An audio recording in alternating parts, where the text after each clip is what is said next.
فرمان خداوندی ہے جس کا مفہوم یہ ہے کہ اللہ کی بندگی کرو، اس کے ساتھ کسی کو شریک نہ کرو اور حسن و سلوک کے ساتھ پیش آؤ، والدین کے ساتھ، رشتہ داروں کے ساتھ، یتیموں کے ساتھ، مسکینوں کے ساتھ، اپنوں کے ساتھ، بیگانوں کے ساتھ، غلام، لونڈی یا ملازمین کے ساتھ حسن و سلوک سے پیش آؤ۔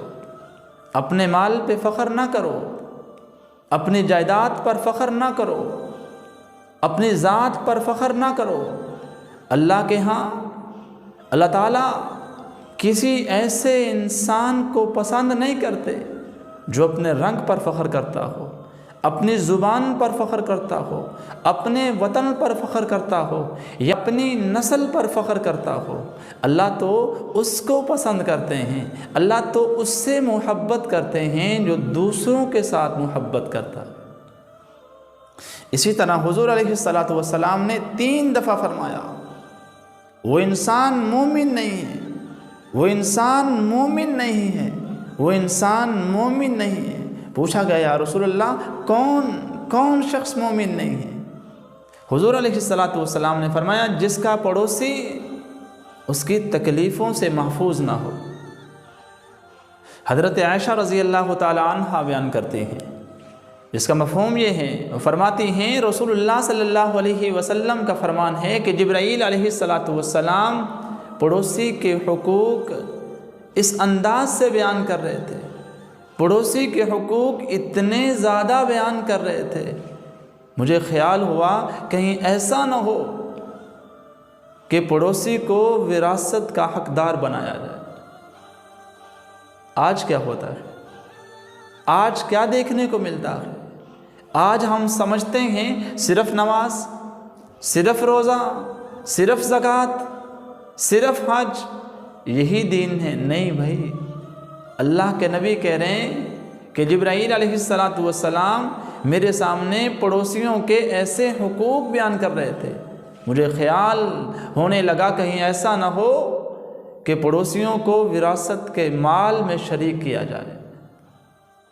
پڑوسیوں کی کئی اقسام ہیں۔ رشتہ دار پڑوسی، یہ وہ پڑوسی ہے جو رشتہ دار بھی ہے اور ہمسایہ بھی ہے، اور ایک ہے اجنبی پڑوسی، وہ ہمسایہ تو ہیں، پڑوسی تو ہیں لیکن رشتہ دار نہیں ہیں۔ تو اس سے زیادہ جو پہلی والی قسم ہے، رشتہ دار والی قسم ہے، وہ زیادہ حق رکھتا ہے۔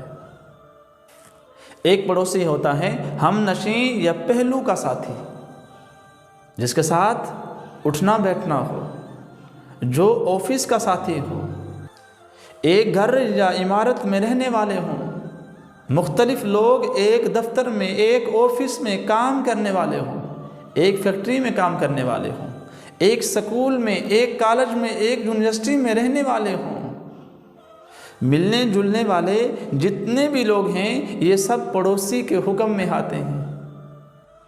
قرآنی احکام کی روشنی میں ان سب پر وسعت دی گئی ہے، اس لیے پڑوسی کے بہت زیادہ حقوق ہیں۔ حضرت ابو ذر رضی اللہ تعالیٰ عنہ سے روایت ہے، رسول اللہ صلی اللہ علیہ وسلم کا فرمان ہے، اے ابو ذر، جب تو سالن پکائے تو اس کا شوربہ زیادہ کر کے اپنے پڑوسی کی خبرگیری کر لے۔ یعنی کہ اگر گوشت پکائیں تو تھوڑا سا اس میں پانی زیادہ ڈال لیں تاکہ ہمسایوں کو بھی اس کی خوشبو حاصل ہو جائے۔ اور اسی طرح حضور علیہ السلام سے سوال کیا گیا، یا رسول اللہ میرے 2 پڑوسی ہیں، میں کس کو ہدیہ دوں؟ حضور علیہ السلام نے فرمایا کہ جس کا دروازہ تیرے سے زیادہ قریب ہو، اس کا حق ہے، پہلے اس کو دو۔ تو اس لیے بھائی اپنے قریب والے پڑوسیوں کا حقوق دور والے پڑوسیوں سے زیادہ ہوتا ہے۔ اسی طرح مدد کی کئی صورتیں ہیں، جیسے کہ مالی پریشانی میں کسی کی مدد کرنا، کسی کی تنگی میں اس کے کام آ جانا، کسی کی مصیبت کو دور کرنا، کوئی بیمار ہے تو اس کی بیمار پرسی کرنا، کوئی کمزور ہے چل نہیں سکتا تو اس کو اپنی سواری پہ بٹھا لیں۔ کسی کے راز کو چھپانا یہ بھی دوسروں کی مدد میں آتا ہے۔ بچوں سے حسن و سلوک کرنا، حضور علیہ الصلاۃ والسلام سے فرمایا گیا کہ ایک عورت ہے، وہ بہت تہجد گزار ہے، وہ نوافل پڑھتی ہے، روزے رکھتی ہے، حج بھی کرتی ہے، اس کے بڑے چرچے ہیں عبادت کے، وہ بہت عظیم عورت سمجھی جاتی ہے، یہ تمام نیکیاں کرتی ہے، اس کی نیکیوں کے چرچے بھی ہیں، لیکن ایک چیز ہے کہ وہ اپنے پڑوسیوں کو تکلیف پہنچانے سے باز نہیں آتی، انہیں تکلیفیں دیتی ہے، پڑوسیوں کو تنگی میں دیکھنا چاہتی ہے، پڑوسیوں کو مشکلات میں دیکھنا چاہتی ہے، تو حضور علیہ الصلاۃ والسلام نے فرمایا وہ جہنم میں داخل ہوگی۔ عبادات صرف نماز نہیں ہے، عبادات صرف حج نہیں ہے، عبادات صرف روزے نہیں ہیں، دوسروں کے حقوق بھی تو عبادات ہیں۔ اس لیے ہمیں دوسری نیکیوں کی طرح پڑوسی کے حقوق کو بھی اہمیت اور فضیلت دینی چاہیے۔ حضور علیہ الصلاۃ والسلام نے ارشاد فرمایا، جس کا مفہوم یہ ہے کہ تم میں سے کوئی شخص اس وقت تک مومن نہیں ہو سکتا جب تک انسان جو اپنے لیے پسند کرتا ہے وہ اپنے دوسرے بھائی کے لیے پسند نہ کرے۔ تو اس لیے بھائی پڑوسی کے حقوق بہت زیادہ ہیں، پڑوسی کی بہت زیادہ اہمیت ہے، بہت زیادہ فضیلت ہے۔ اللہ کے نبی نہیں فرما رہے کہ جبرائیل میرے سامنے پڑوسی کے ایسے حقوق بیان کر رہے تھے، مجھے یہ خیال ہوا کہیں ایسا نہ ہو کہ پڑوسی کو وراثت میں شریک کیا جائے۔ اسی طرح ایک مسئلہ ہے کہ ایک مسلمان پر کافر پڑوسی کے کیا حقوق ہیں۔ رسول اللہ صلی اللہ علیہ وسلم کا فرمان ہے پڑوسی 3 طرح کے ہوتے ہیں۔ ایک وہ پڑوسی جس کے 3 حقوق ہیں، ایک وہ پڑوسی جس پر 2 حق ہیں، اور ایک وہ پڑوسی جس پر 1 حق ہے۔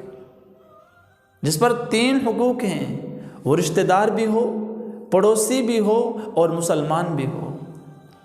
جس پر 2 حق ہیں وہ مسلمان ہو اور پڑوسی ہو۔ جس پر 1 حق ہے وہ صرف پڑوسی ہو، نہ رشتہ دار ہو نہ مسلمان ہو۔ تو یہ غیر مسلم کے حق میں آتا ہے۔ غیر مسلم کو بھی ہمارے اسلام نے رسپیکٹ دی ہے، ہمارے اسلام نے عزت دی ہے، ہمارے اسلام نے اس کو عظمت دی ہے۔ تو بھائی غیر مسلم عیسائی ہو، کافر ہو، آتش پرست ہو، یہودی ہو، وہ بھی پڑوسی ہے، اس کا بھی 1 حق ہے۔ اسی طرح ایک حدیث بیان کی جاتی ہے کہ ایک صحابی کے گھر میں بکری ذبح ہوئی تو صحابی نے اپنے گھر والوں سے پوچھا کیا تم نے ہمارے پڑوسی جو یہودی ہیں اس کو ہدیہ بھیجا؟ پھر پوچھا کیا تم نے اس یہودی پڑوسی کی طرف ہدیہ بھیجا؟ وہ کہتے ہیں کہ میں نے رسول اللہ صلی اللہ علیہ وسلم کو فرماتے ہوئے سنا کہ جبرائیل امین پڑوسی کے اتنے حقوق بیان کر رہے تھے کہ ہمیں خیال ہو رہا تھا کہیں ایسا نہ ہو کہ جبرائیل امین پڑوسی کو وراثت میں شریک کر دیں۔ دفعہ قسم اٹھائیے کہ اللہ کی قسم مومن نہیں ہے، اللہ کی قسم مومن نہیں، اللہ کی قسم مومن نہیں ہے جس کا پڑوسی اس کی تکلیفوں سے محفوظ نہ ہو۔ اور ایک اور حدیث میں فرماتے ہیں، حضرت انس رضی اللہ تعالیٰ عنہ روایت کرتے ہیں، رسول اللہ صلی اللہ علیہ وسلم کا فرمان ہے کہ وہ شخص جنت میں داخل نہیں ہوگا جس کا پڑوسی اس کی تکلیفوں سے محفوظ نہ ہو۔ تو اس لیے بھائی ہمارے پڑوسی کہاں سے کہاں تک ہیں۔ میں جب گھر سے نکلتا ہوں، گاڑی پہ سوار ہوتا ہوں تو میرے گرد و نما جتنے لوگ بیٹھے ہوتے ہیں وہ پڑوسی ہیں۔ میں سائیکل سٹینڈ پہ جاتا ہوں، میں گاڑی کو اپنے سٹینڈ پر کھڑی کرنے جاتا ہوں تو وہاں پر جتنی گاڑیاں ہیں وہ میرے پڑوسی کی ہیں۔ تو پڑوسی کے بہت زیادہ حقوق ہیں، اللہ تعالیٰ مجھے اور آپ کو ان حقوق کو ادا کرنے والا بنائے۔